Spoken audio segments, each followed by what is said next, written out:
One of the most powerful tools in addressing climate change is understanding and measuring our greenhouse gas emissions. As they say, what gets measured gets managed. So, up next, we'll hear from the Chief Sustainability Officer of First Philippine Holdings. With over 20 years of ESG dimensions of business operations, ano ba yung ESG?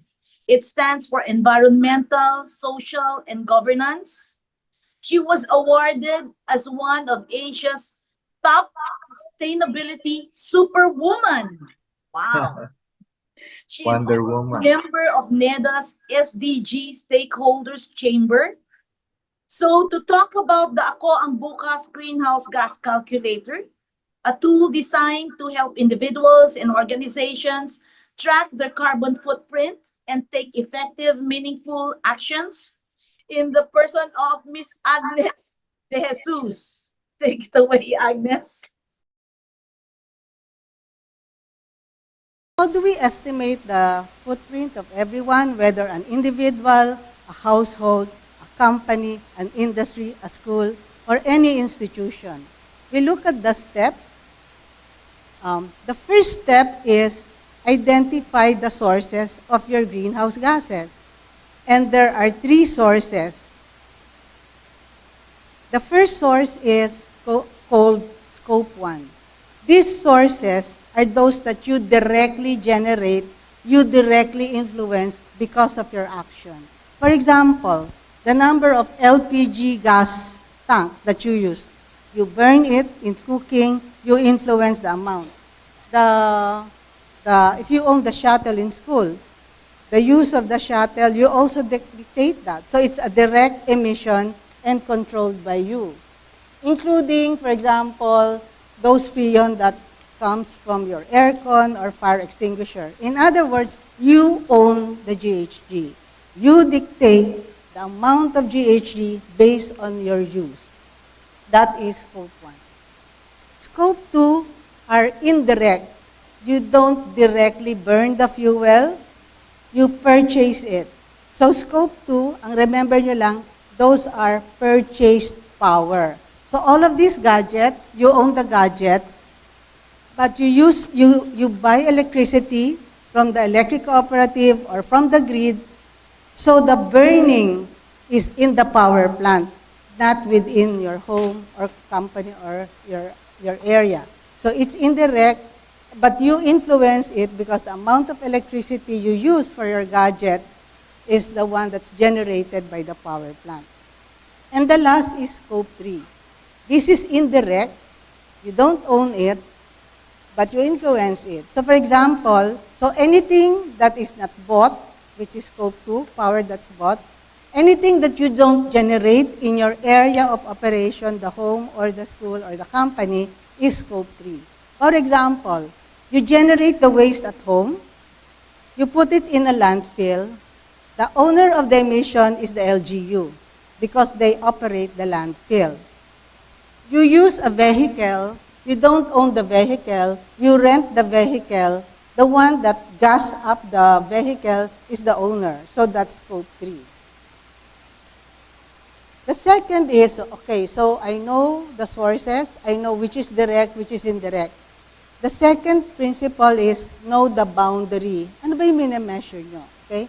So the boundary could be your personal footprint or your household footprint. So within the boundary, you identify your sources. So for the personal, as a boundary, personal footprint, the sources include cooking, then you use LPG, butane, wood, or charcoal.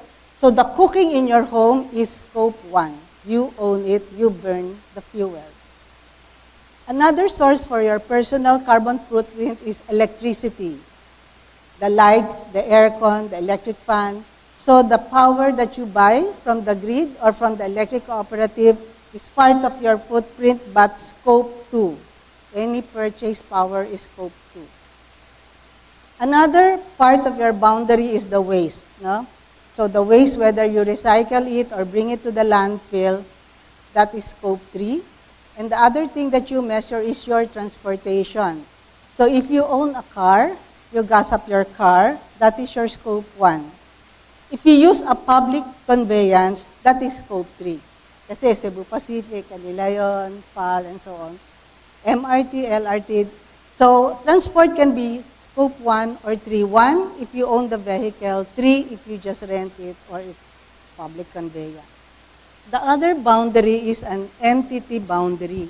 Entity or organization, meaning a school, a church, a company. So what are the things that you should measure in this kind of boundary, in the entity? So every activity by an organization needs supplies and raw materials. So the first are the raw materials. Okay? So raw materials are needed for any operation, but those raw materials, when they were produced, whether that's wood or cardboard or ball pen, the production needed GHG. The owner of those raw materials, GHG, are your suppliers, and they're called upstream emissions. In your operation, whether you're producing in a factory or producing a product, or when you're providing services like a classroom or any other social activities, you also generate emissions because you buy power from the grid and you use materials and supplies. And therefore, these are what you call operational emissions. You own it. It's within your premises. It's within your organization. And they are composed of scopes 1 or 2. Now, when you have your product, you deliver it to a customer, the owner of the emission are the suppliers of the logistics and the customer. So they are called downstream emissions. So scope 1 and scope 2 for your own operation, scope 3 for your suppliers upstream, and scope 3 for your customers or deliverers downstream.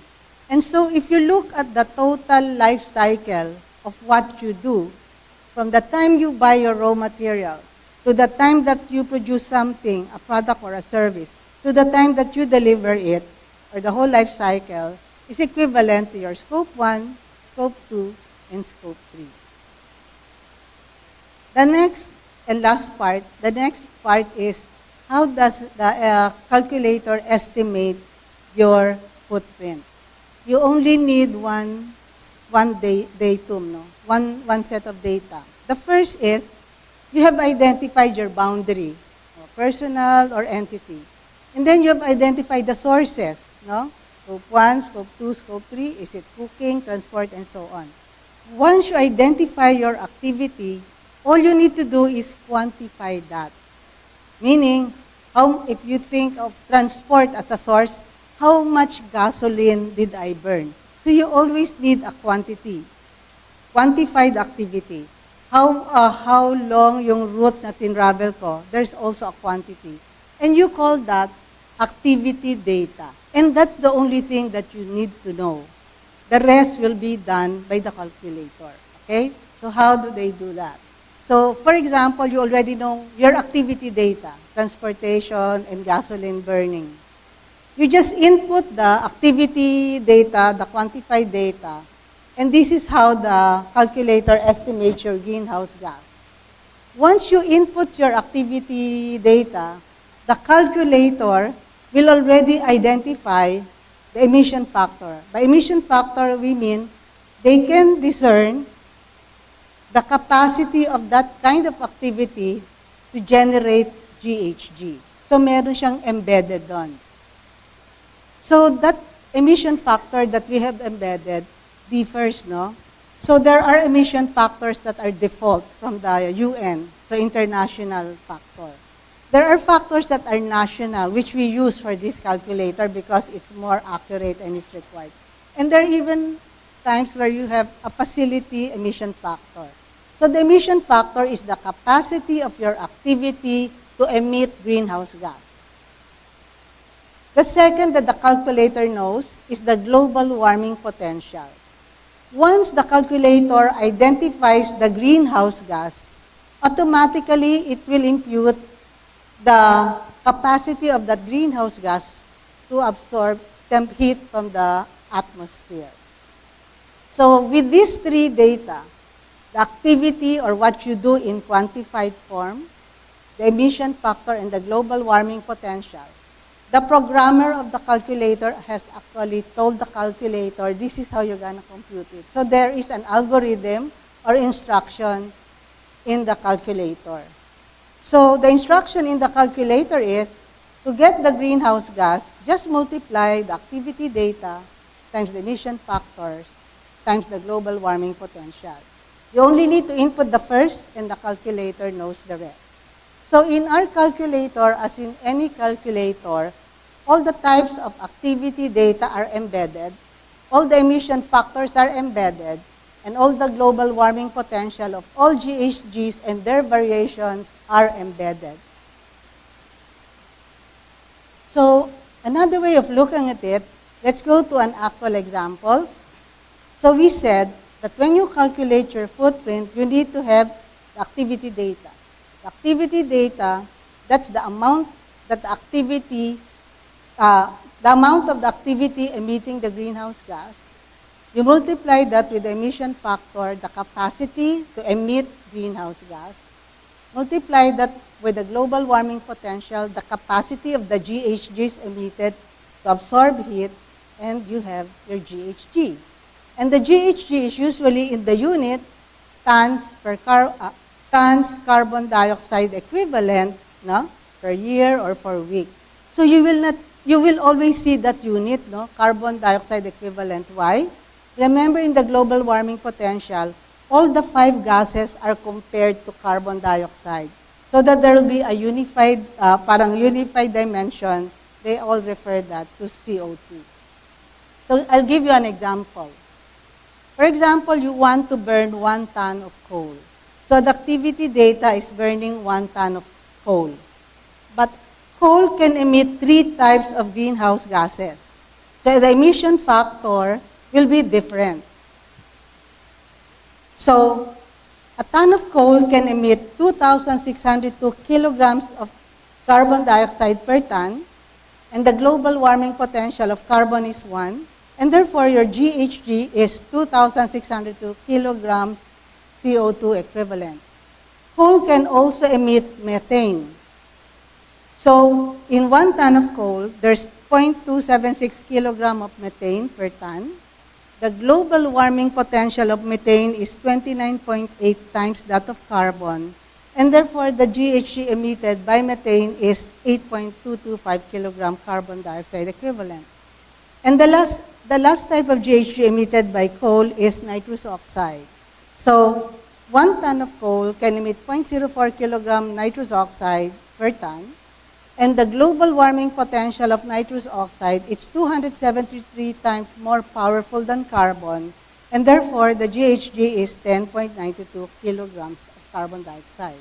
And therefore the calculator, in-input mo lang yung 1 ton of coal, can tell you everything. And therefore the total emission of 1 ton of coal will be, burning 1 ton of coal will be 2,621.14 kilogram carbon dioxide equivalent.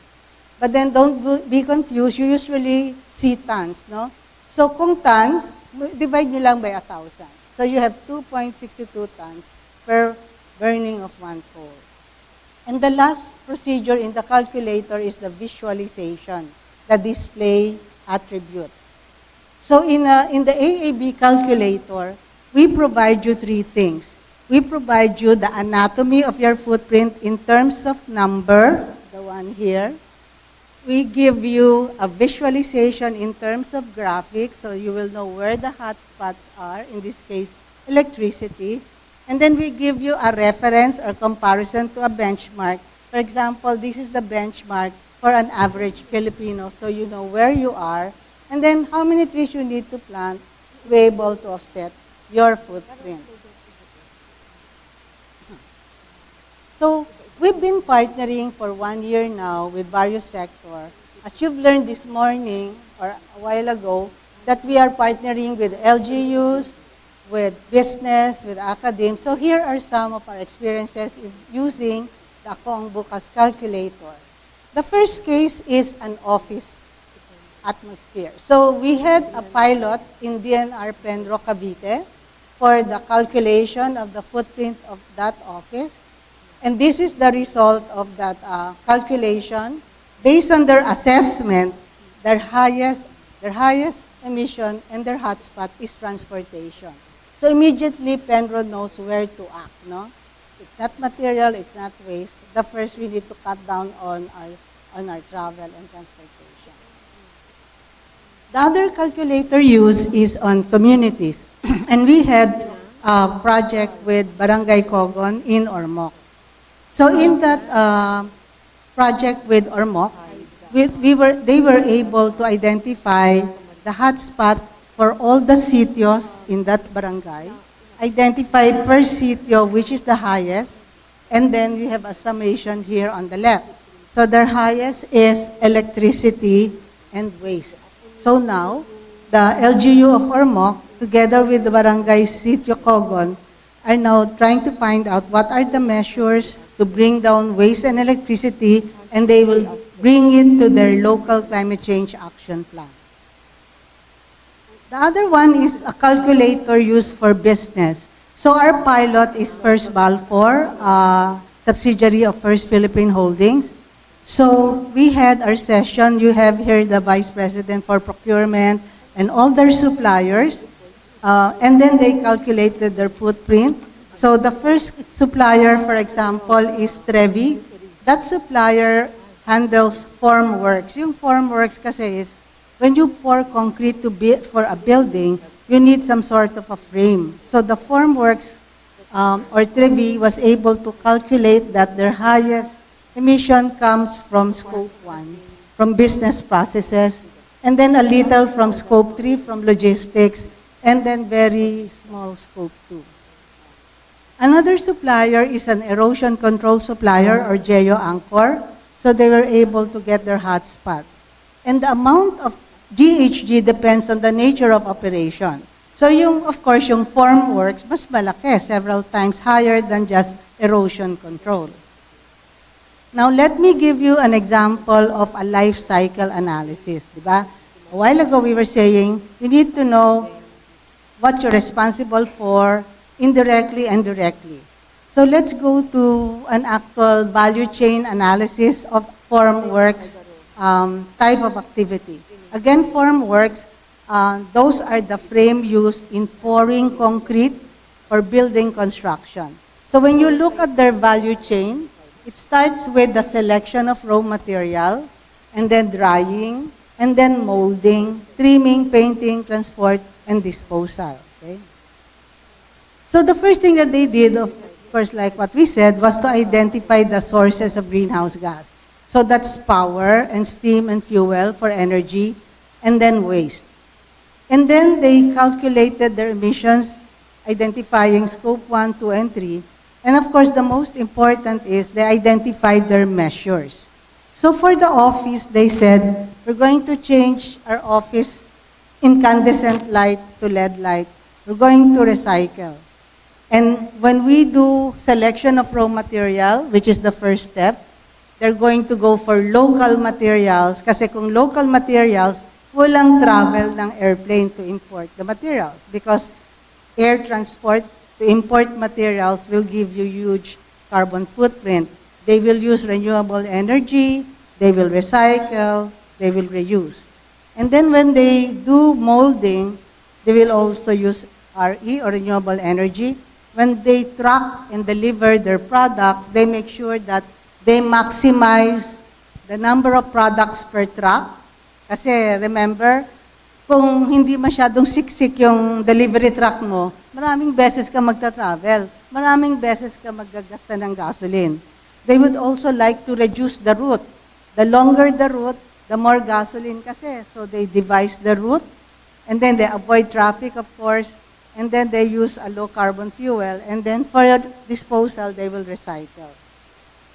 So let's go straight to how do you compute the amount of GHG reduced as a result of the measure.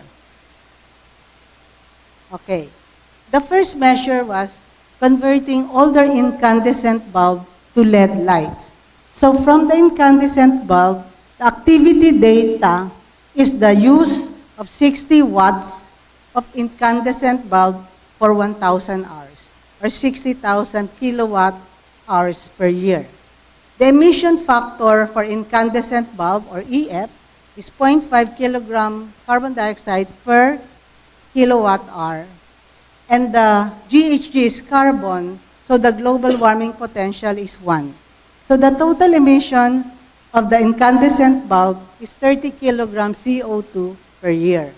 Now compare that to the right column, or LED bulb. They have the same activity data. They use for 1,000 hours, but the LED bulb is efficient by 7 times. So it's 10 watts for 1,000 hours, or 10 kilowatt hours per year. They have the same emission factor. They have the same global warming potential. And when you compute the activity data times emission factor times global warming potential, you see that the total emission of LED light is just 5 kilograms compared to 30 of an incandescent bulb. The other commitment was to shift to renewable energy. Now this is more complicated. So they're getting energy from the grid. So this is the Philippine grid, a computation for the Philippine grid in 2023 by DOE and other agencies. They have not changed it. But in our actual Philippine grid, there are certain power coming from fossil and power coming from renewable. So those coming from fossil will be equivalent to almost 0.8 tons, and then renewable is 0.05. But put them together, the intensity of the Philippine grid is 0.648 tons. So how is it used? Okay? So they want to shift from fossil to renewable. Let's compute on the left side yung fossil. So the activity data of this company, they use 500,000 kilowatt hours of power per year, or divided by 1,500 megawatt hours per year. In the case of the grid or power, kasi ang daming power plant, di ba? May nat gas, may coal, may oil, tas ang daming greenhouse gases niyan. So what happens in our grid is consolidated. They compute all the GHG emission factors, they compute all the global warming potential, and what you have is a consolidated intensity of the grid. So the intensity of the grid is 0.648 ton carbon dioxide per megawatt hour. So the total emission using fossil is equivalent to 500 megawatt hours per year times the intensity, which is 0.648. So the total emission factor of that company using 500,000 kilowatt hours in a year is 324 tons carbon dioxide per year. Now, how do you compute the carbon price of that kind of activity? The carbon price, therefore, is 320 tons of carbon multiplied by the cost of carbon, which is $45 times 58 conversion factor. And therefore, for the use of fossil, the total carbon cost of what they do is around $14,580 for a year, or $845,640 ang cost ng carbon na inimit nila. Compare that with renewable. So in renewable, they use the same amount, they have the same activity data, but the emission intensity of renewable, if you combine solar, wind, geothermal, all their global warming potential, the intensity is only 0.06. And therefore, with the same activity data, the renewable will only emit 30 tons of GHG versus 324, or just 1/10. And when you convert that to peso, the carbon cost is only 78,000. So 848,000 pesos versus 78,000 pesos. So that's the big difference. So there's difference in terms of trying to reduce the impact on the environment, but also the impact on your pocket if, for example, you have your carbon tax.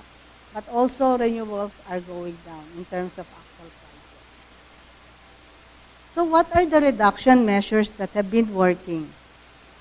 So there are a host of measures for emissions from electricity, from energy conservation, no energy use, no GHG, di ba? Or efficiency, less energy use, less GHG. And then you have the demand management, you have the use of LED, you have the use of renewable, you have green buildings. So these are all related to energy. Anyway, you'll be given the slides. And then there's a host of measures for transport. If it is accessible, be fuel-less, walk or bike. Or carpooling, di ba? Instead of one person, one car, you have 4 persons per car. So 1/4 lang yung GHG footprint nyo. Planning of your route. Do you go to this route, which is traffic, so I'll use more gas? Also, how can I reduce my route? Even driving habits, and of course, the use of efficient vehicles, and the use of 4-stroke versus 2-stroke engines. There are also measures for procurement. You have the option to use alternative materials, to use local materials. And then also policies related to how durable will the equipment be, so I don't have to buy more and then have the materials extract more from earth, including all of those sustainable criteria, including packaging or no packaging, di ba? And the rule is, you try to reduce within your operation. So, ikaw yung gumawa ng GHG, ikaw yung mag-reduce as a rule. So, in setting, reducing within your operation. But of course, the UN and everyone realizes that there are certain activities where there's no human technology yet. So, if after conserving energy, using efficient equipment, using new technology, trying to avoid waste, you still have residual carbon or GHG, that's when you use carbon offset or the last resort. You try to offset it by replacing it from something outside. So what are the 2 types of carbon offset? The first carbon offset is related to nature, nature-based solution. In nature-based solutions, you try to protect, you try to restore, you try to reforest. Why? Because in vegetation or plant, carbon dioxide is their nutrient. So the more that a plant grows, the more carbon dioxide is sucked out from the atmosphere. The second type of offset is mechanical. In mechanical offset, you create a machine that will suck out carbon dioxide and greenhouse gas from the atmosphere. Let me show you an example of a mechanical capture. These scientists converted carbon from the sky to diamonds. 10 years ago, environmentalist Dale Vince started exploring geoengineering, essentially combating climate change. It led me to the thought that the most permanent form of carbon known to mankind is a diamond.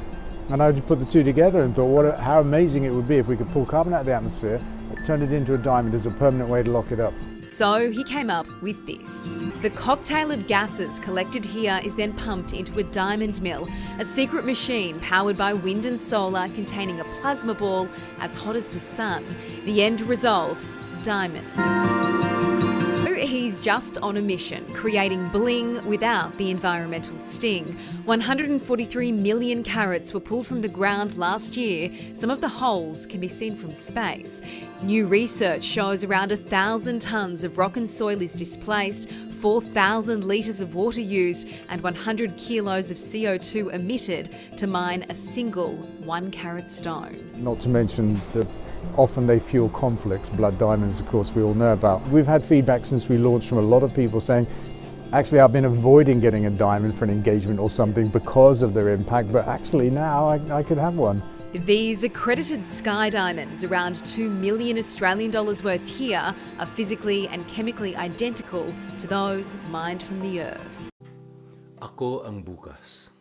Tayo ang bukas. Ang bukas na nais mong makita, ngayong pa may simulan mo na. Onward to climate neutrality 2050. Kung kaya mong isipin kaya mong gawin. Isa-isang hakbang lamang at ika'y makakarating. Tulad ng puno na galing sa binhi, ang mga dakilang gaway nagmumula sa guni-guni. Climate Neutrality 2050. Kaya mo bang isipin? Kaya yan. Kung kaya mong isipin, kaya mong gawin. Isa-isang hakbang lamang at ika'y makakarating. Tulad ng puno na galing sa binhi, ang mga dakilang gaway nagmumula sa guni-guni.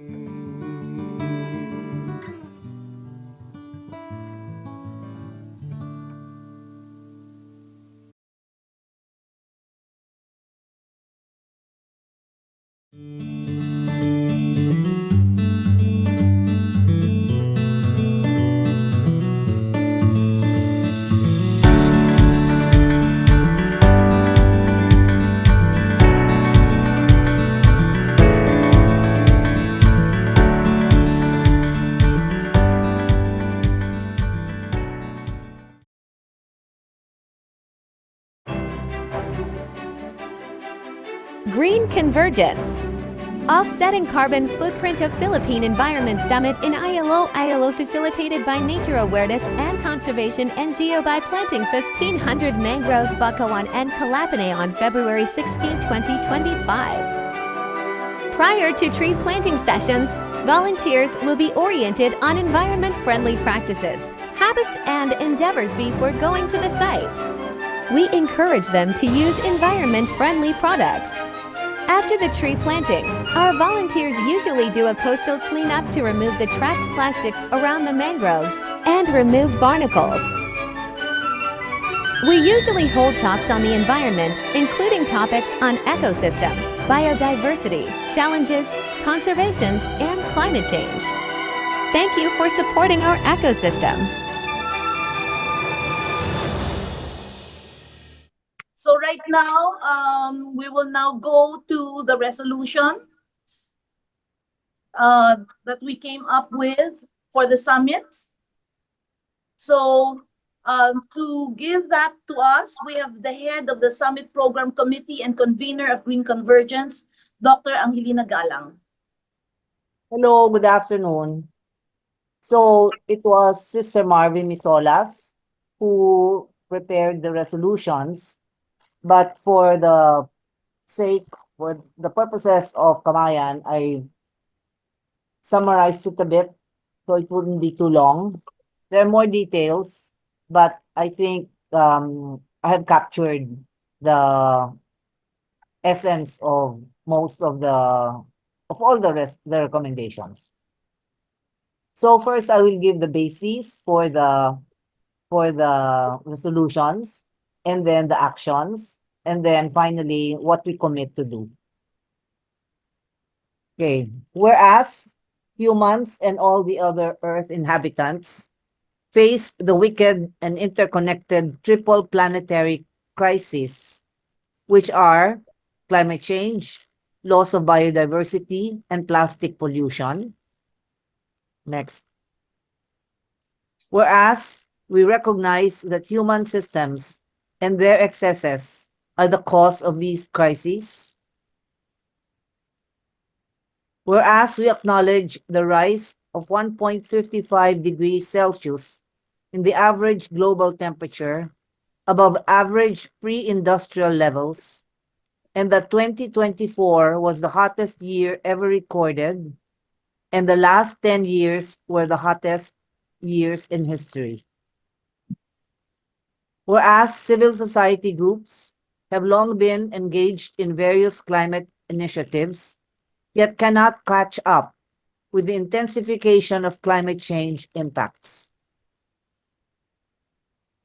Whereas Ako Ang Bukas, Quantum Leap to Climate Neutrality is a growing movement of individuals, civil society groups, people's organizations, government units, and academe who commit to climate neutrality by 2050 or earlier.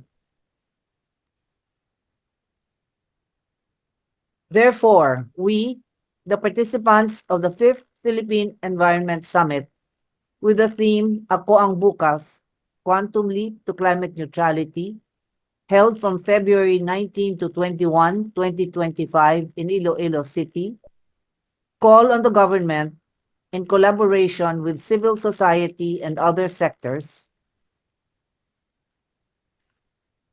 for education, to stage a massive public awareness campaign for every Filipino to value nature and to inculcate responsibility to protect it. To educate every Filipino about the triple planetary crisis and the vulnerabilities that we face. To impress on every Filipino the need to measure carbon footprints and provide guidance on how reduction can be achieved. To simplify, popularize, and make accessible the Ako ang Bukas carbon footprint calculator and other quantification methods to make carbon footprint awareness a way of life. To mandate that greenhouse gas emissions measurement and reductions be made a part of every performance indicators for all national and local leaders. Towards climate justice, to intensify transition to a low-carbon economy, balanced with commitment to sustainable development goals, specifically poverty eradication and inclusive growth, making sure no one is left behind. Towards mitigation or lessening of climate change and or its impacts, to engage active participation of civil society and business in collaboration with local government units in the implementation of the nationally determined contributions to climate mitigation. To scale and replicate successful mitigation programs in all sectors. To improve and institutionalize greenhouse gas emissions accounting tools and train personnel in data collection, ensuring collection of reliable data. To incentivize carbon emissions reduction programs. To invest in nature-based solutions such as ecosystem rehabilitation, engaging different stakeholders and capacitating them with science-based knowledge, providing them alternative livelihood, education for advocacy, and creative partnerships. To ensure ecological integrity in key biodiversity areas where large low-carbon and renewable energy development projects are being implemented, balancing investment and care for environment. To accelerate the deployment of renewable energy, decarbonize the power sector, accelerate the phase out of coal, oil, and natural gas. To fast track carbon taxation and other carbon investment mechanisms. To promote circular economy and the application to resource in extensive and intensive industries. To institutionalize ecological solid waste management, monitoring, and reporting, and to strictly implement ordinances and higher penalties for non-compliance. To promote upcycling by expanding local waste processing centers and supporting the development of Filipino-made upcycling machines for local industries. To fast-track sustainable and climate-adapted agriculture. For adaptation, to support the whole of society implementation of the National Adaptation Plan of the Philippines of 2023 to 2050. That is a plan of the government. to support the implementation of Project Transform by the Department of Environment and Natural Resources. And therefore, our mission: all Filipinos are protectors of the Philippine environment, our home, and henceforth, we commit with a sense of urgency to be part of achieving carbon neutrality by 2050 or earlier. Take bold actions in addressing the triple planetary crisis. Collaborate and network with all sectors within the framework of a whole systems approach in the local, national, and regional levels. Accelerate capacity building on resilience and adaptive capacities of local communities. Affirm, support, and capacitate the youth to reverse the triple crisis and to actualize their invaluable role as future environmental leaders. Participate in a whole of society approach in legislating, planning, implementing, and monitoring of activities and programs in the management of our God-given environment and natural resources. So help us God. Oh, thank you. Thank you, Dr. Galang, for sharing the summit resolutions. They are our collective call to action for a commitment from all to push for real change. Exactly. As Okay. advocates of the environment, we all have the role to turn these resolutions into concrete actions in our communities, in our workplaces, in our daily lives. Let's not stop at discussion. Let's not, you know, let's take all these commitments and push it forward and make a real impact. Yes. Yung triple planetary crisis, yun yung climate change, biodiversity, and pollution. So we should really work on that. Correct. No, I think we should have, it's time for our group photo before we forget. Okay, but before we move on to another part of the forum, we would like to capture this moment. So we will now have a quick photo op. Please open your cameras while our Zoom host, Maribeth, will take photos in just a bit. But before that, maybe some announcements from Yes, Agnes. while Maribeth is getting things ready for our group photo, here are some quick announcements. No, an evaluation form will be flashed on screen, and the link will be shared on the chat room. No, please take a few minutes to fill it out. Your feedback will help us improve our future Kamayan programs. All right. Those requesting for e-certificates of participation, you need to be actually present in today's forum, not just pre-registered. You must submit an accomplished evaluation form. Okay, claro? All right, so the link is already in the chat box Mhm. for our evaluation form. And maybe later, let's put the link for our calculator. Okay? So, all right, I think we're ready for our photo. Maribeth? Yes. Opo. All right, Okay. flash our best smiles. Yes. 1, 2, 3. One more shot. 1, 2, 3. Jump shot. Thank you po. Okay, thank you, Maribeth. Sige. While waiting for the next part, maybe get ready with your questions, no? But let's have some quotable quotes that we got from our speakers.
Okay. So, all right, we will now move to the open forum. If there's anyone who wants to ask some questions, give insights, or give comments. Okay. And to ask a question or share a comment, you may raise your hand if you'd like to speak. Then we will just call you so for you to unmute, no? So you can also type your question or comment in the chat box. We will read them for you if you want. Once you are called, unmute the microphone, state your name or your organization or school or location. Clearly state your question, short, very short way. GC trustees will respond. Okay? We will take as many questions as time permits, following the first come first serve basis. All right. First question. Who do we have? Just raise your hand. It's not, well, since our resource persons are not here, actually, I just wanted to share that after the talk of Attorney Asis Perez, I approached him and suggested that maybe there should be a system where urban made compost can be used in agricultural land. Kasi, like Tessa, she makes compost in her backyard. I make. I just put it on my grass and, uh, decorative plants. But it would be more useful if it could go to agricultural fields. But that has to be a system, how to collect from individual households and then bring it to the farm. Anyway, that's Right. I suggested to him. Yes, Dr. G. In fact, in our subdivision, they just bought a composter. Uh-huh. So we have a big park. They are now shredding yung mga nahulog na leaves, mga branches. So if we just have a system where this can be turned into compost and brought to the farmers, maybe that should be one good result of the summit. You have a question? Firstly, I'd like to apologize for my absence. I was supposed to give the Islamic prayer at the summit, but it had a conflict with our peace forum in General Santos City, and there is no direct flight from Cagayan de Oro, and for me to fly to Iloilo Yeah. would be impossible. I mean, for me to catch up because it was on February 18, our peace forum. So, una yon. Pangalawa, I am impressed by all the speakers, but I think it's recorded, Yes, right? right. It was taken. It was captured from the summit, right? Correct. I would like to comment on what Attorney Perez has said. I did not catch up the government position that he has when he said about the fact that there are 3.6 million hectares coconut planted land in our country, and I would like to believe that most of this land are in Mindanao, where the poorest of the poor are located. And he said that there are 100 trees per hectare when the capability of 1 hectare is to hold 200 trees. Baka we can hold on to this. I'm sorry, dito na focus ang mind ko eh. Kasi it answers several of the 17 sustainable development goals of the United Nations, because I'm also the president of the UNAP Mindanao chapter. And maybe I can communicate with Attorney Perez because we have so much land in Mindanao. That would be good. Yes. We can maybe give you his number and maybe inform him of your interest. That's Because we can make that as one of our we can champion it. I mean, we can talk to the planters, because if we don't have to add lands, even if we have to add lands, we have so much land, idle lands here in Mindanao. And coconut trees are dying. The coconut trees are dying. It's the tree of life, but it's not. I mean, there's a threat that we might have no coconut anymore. Not enough coconut trees. Yeah, okay. It would be good talaga to link you with him. Right. Yes, we'll take Yeah, note of thank that. you. Thank you Thank so you very much for your much. comment. Yeah, Thank thank you you very so much. much. We have several, looking at the chat box, no? We have people saying, uh, uh, here's somebody, ba, tukayo pa to, Randy Noblesa. Hello po sa lahat. Regards from Marinduque. Here's another one from Elizabeth Balais. Good afternoon po. Joining you from Tabuk City, Kalinga. Anyway, just to let them know if they're interested to see the other PowerPoints of our other speakers whom we didn't feature in our Kamayan, they will be up in our Web, in Facebook page. Convergence website by March 7. So, all right. And here also, we see that si Mila has placed the contact details of USEC Assis in the chat box. Okay. All right. So please take note na lang, Miss Bai. Okay. Okay. So if I may continue, we have a greeting from somebody. Faina Ulindang. I hope I got it right. Good afternoon to everyone from Iligan Medical Center College in Iligan City. We don't have any questions though. Basta, let's keep everything we've learned today. And you can learn more when you go to the website of Green Convergence and see the other talks of our other resource persons. So, and then push talaga for action. All right, because there are very doable things that were also mentioned in our summit. All Tessa, right. Okay. Yes, Dr. G. yeah, I would just like to point out what Asis Perez said, that the DA really does not have troops on the ground. I'm surprised at that, no? Wala silang what used to be parang field workers helping the farmers. And now it's the work has been devolved to the local government units.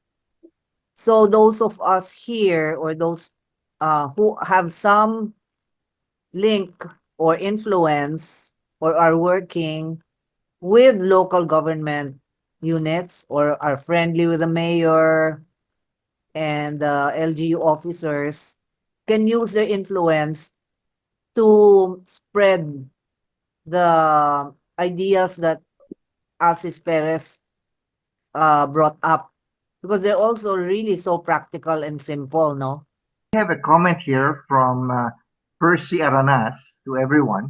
Hello, nice to hear about the Zoom through our organization. I'm Percy Aranas, the GM, the General Manager of KVAR Corporation, and our major activity is on the handling of SF6 gas, the greenhouse gas with the highest global warming potential.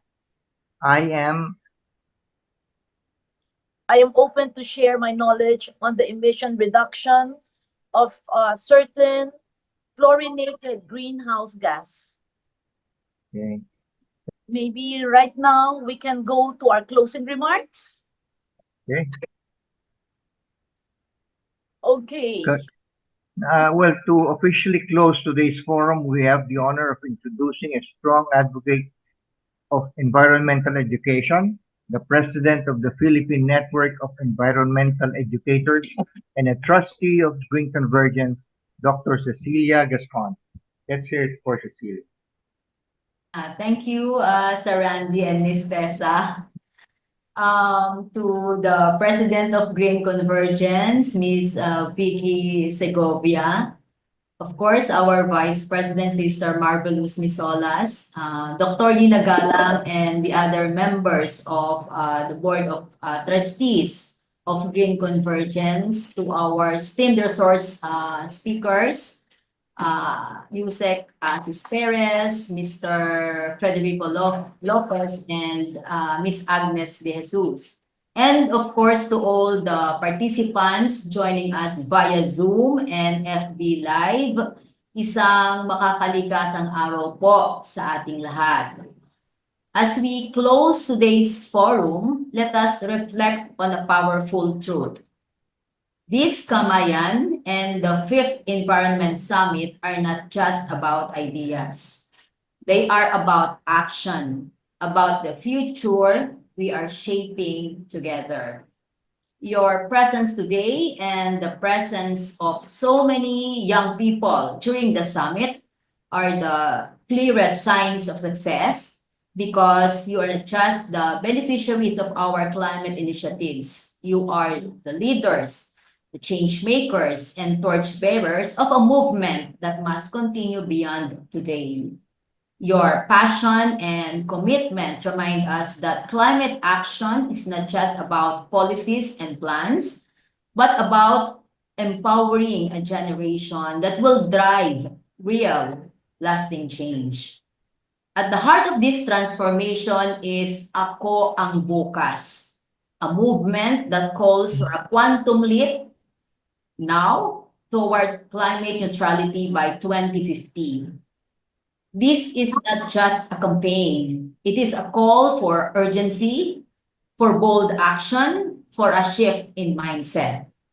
It is a challenge to every individual, organization, and institution to commit, not tomorrow, not next year, but today. And there is no better group to lead this charge than all of us, especially the youth. The youth are the ones who will live with the consequences of climate inaction, and they are the ones proving right now that they are willing to fight for a better future. Their involvement in the summit tells us one thing: there is hope, and that hope is alive in the hands of the next generation. But hope alone is not enough. The Philippines is one of the most vulnerable nations to climate change, and we cannot afford to wait. We must recognize that saving the world is also saving ourselves. Our survival depends on how well we work together, on how strongly we forge partnerships, and on how quickly we turn knowledge into action. This is why the Fifth Environment Summit is so important. It has shown us that partnerships are not only possible, they are already happening. Government agencies, businesses, civil society, academic institutions, and young leaders have come together in this space, proving that collaboration is the most powerful tool we have. We extend our deepest gratitude to the Green Convergence for uniting us in this mission. And of course, to our resource speakers, your wisdom has given us insights and motivation to challenge the status quo. To all the organizations and institutions supporting this initiative, your dedication fuels this movement. And to the participants, thank you for being here, for showing up, for proving that the future is in good hands. You are not just the next generation, you are the now generation. As we move forward, let us take this momentum beyond the walls of this Kamayan. Let us ensure that Ako ang Bukas is not just a phrase, but a pledge, a commitment to act, to lead, and to inspire others to do the same. The summit culminates with a resolution highlighting key commitments necessary to drive this change: education, climate justice, mitigation, and adaptation. This resolution is not just a roadmap. It is an urgent call for bold, collective action to secure a sustainable future, both for our climate and food security. The success of this movement depends on multi-sectoral collaboration, proactive policy making, and the unwavering commitment of individuals and communities to take responsibility for their carbon footprint. The time to act is now, and through Ako ang Bukas, the quantum leap toward climate neutrality and if I may add, food security, they are within our reach. So let us create the future we envision. Let us take the quantum leap now, together. Muli, maraming salamat. Sama-sama po tayong kumilos para sa ating iisang planeta, para sa ating iisang bukas. Magandang hapon po sa ating lahat. Thank you, Dr. Cecil. There is hope. That is one of the takeaways for today's session.